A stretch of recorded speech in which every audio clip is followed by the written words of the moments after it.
Olá, estamos em mais um curso na EAD Século XXI. O nosso tema é Novas Comunidades, uma primavera para a Igreja.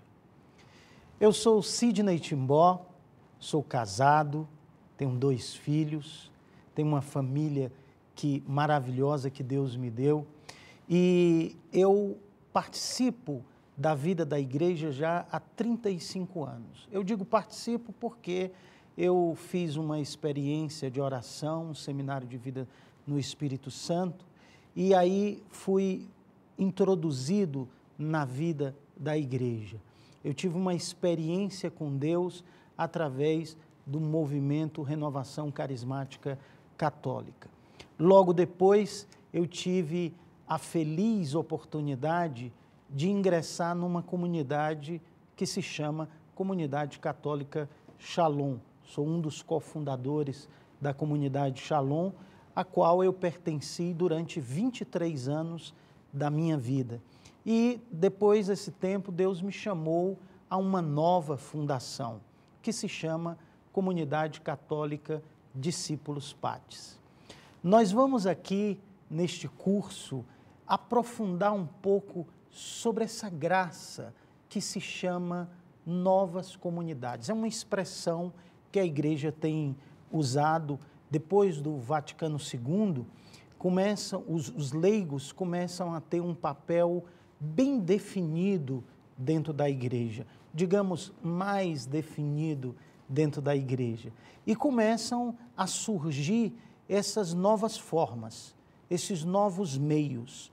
E é uma graça especial deste momento.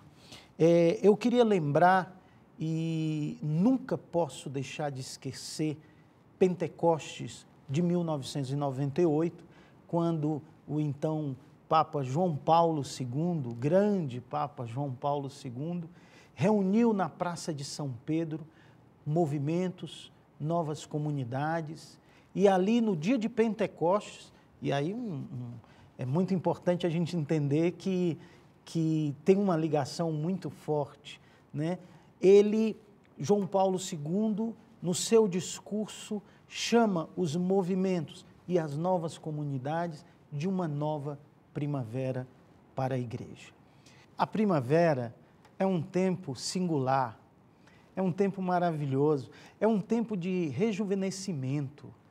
E o Papa João Paulo II fala que os movimentos e as novas comunidades são uma nova primavera para a igreja. Esta foi uma expressão impactante.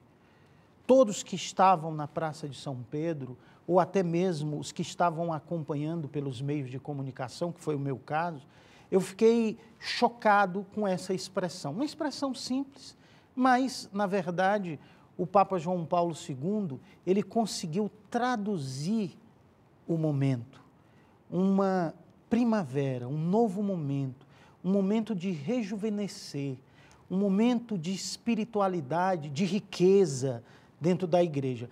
Claro que quando a gente diz que é uma nova primavera, nós não podemos desprezar as outras primaveras, ok? Então, quando a gente fala, por exemplo, de novas comunidades, nós não estamos colocando de lado, por exemplo, as expressões que existem da vida religiosa, por exemplo, as congregações religiosas, os institutos de vida consagrada e etc. Não, eu acredito assim que a igreja, desde o princípio, desde da igreja primitiva, que ela vem se desenvolvendo e é como uma estratégia de Deus. Eu acredito que Deus tem uma estratégia, Ele coloca assim numa mesa como essa, Ele abre assim, como se fosse assim um grande projeto. E neste projeto ele diz assim, bom, agora nós vamos construir as fundações, depois nós vamos subir as paredes e depois vamos colocar a laje. Então, cada momento da igreja tem uma expressão forte, uma ação específica do Espírito Santo. Mas lembrando que, mesmo que eu tenha feito primeiro as fundações da casa e depois as paredes, as fundações ficam na edificação, as paredes ficam, obviamente, na edificação, a laje, o teto fica. Então, nós não podemos dizer que porque são novas comunidades, as estruturas que vinham existindo dentro da igreja e que foram usadas pelo Espírito Santo e são usadas pelo Espírito Santo, tudo isso faz parte de um projeto de Deus. Mas as novas comunidades, elas têm uma expressão deste momento que nós estamos vivendo. E o Papa João Paulo II fala como a primavera para a igreja. Então, fala sobre os movimentos e fala sobre as novas comunidades. E aqui nós vamos ficar especificamente com as novas comunidades. Claro, com certeza o EAD depois poderá fazer um curso específico sobre os movimentos, mas nós vamos falar sobre as novas comunidades. Qual a definição de comunidade? Eu gostaria de pegar, por exemplo, Aristóteles, grande filósofo, né? Ele definia como uma expressão da totalidade de pessoas ligadas por laços sociais. Se, por exemplo, nós pegarmos os diversos dicionários que existem por aí, as definições são semelhantes.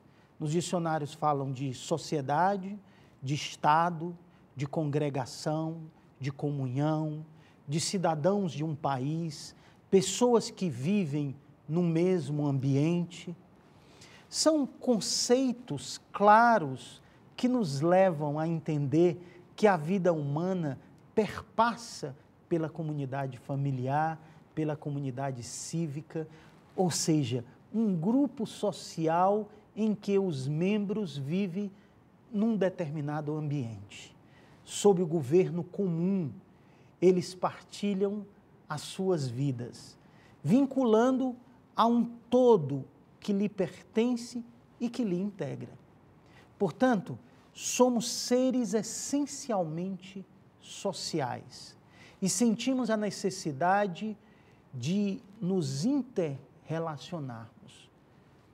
Bem, isso é uma definição para nós iniciarmos aqui esse nosso curso. É muito importante nós entendermos que nós somos seres essencialmente comunitários. Podemos dizer que na nossa essência nós encontramos aqui um DNA comunitário. Nós somos chamados a viver em comunidade. Se nós formos analisar, por exemplo, o primeiro lugar onde inicia a nossa existência, que é a família é uma célula da sociedade e uma célula que já é uma célula comunitária. Então, ali nós já vivemos em comunidade. Pai, mãe, o amor entre os dois gera filhos, e aí, nesse filho que começa a existir aí esse grupo, né? Essa comunidade. Esse é o primeiro momento do nosso curso. Nós encerramos aqui esse bloco pensando no seguinte: nós temos um DNA comunitário. Isso é muito importante para nós podermos desenvolver todo o nosso tema sobre as novas comunidades, uma primavera para a igreja.